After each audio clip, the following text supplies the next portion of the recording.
এক বুক আশা নিয়ে মার্কিন প্রেসিডেন্ট ডোনাল্ড ট্রাম্পের সাথে সাক্ষাতের পর অবশেষে খালি হাতে ফিরতে হয়েছে ভারতের প্রধানমন্ত্রী নরেন্দ্র মোদীকে। বৈঠক থেকে ভারত বড় ধরনের প্রত্যাশা করলেও ফলাফল হতাশাজনক বলেও মন্তব্য করেছেন দেশটির বিশ্লেষকরা।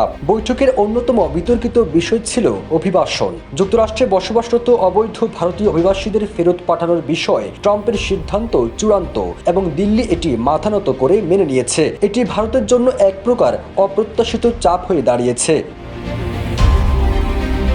ট্রাম্প মোদির বৈঠকে প্রধান 5টি ইস্যু ছিল গুরুত্বপূর্ণ।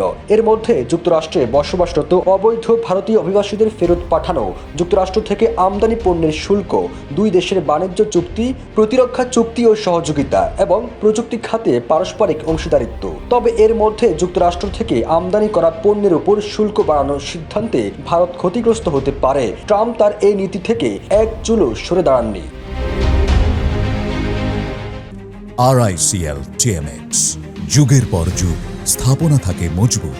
এছাড়া ইলন মাস্কের ইলেকট্রনিক গাড়ির কারখানা স্থাপনে ভারত আগ্রহ দেখালেও যুক্তরাষ্ট্র এ বিষয়ে ইতিবাচক সাড়া দেয়নি। তাছাড়া মাস্কের স্টারলিংক প্রকল্পের তরঙ্গ বরাদ্দ নিয়ে চাপ সৃষ্টি করেছে যুক্তরাষ্ট্র। মুকেশ আম্বানির সঙ্গে দ্বন্দ্বের কারণে এ বিষয়ে ভারতের অবস্থান আরও জটিল হয়েছে।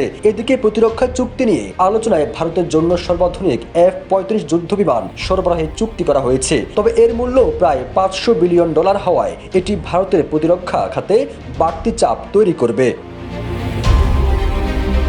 বৈঠক শেষে ধারণা করা হচ্ছে ট্রাম্প মোদির বৈঠক থেকে ভালো সুবিধা অর্জন করতে পারেনি ভারত, কারণ ট্রাম্প তার নীতি বাস্তবায়নে মোদিকে এক চুল পরিমাণও ছাড় দেয়নি, যা ভারতের জন্য দীর্ঘমেয়াদে কৌশলগত সমস্যার কারণ হতে পারে বলে মনে করা হচ্ছে। ফিরোজ আলম, জাইজাইদি।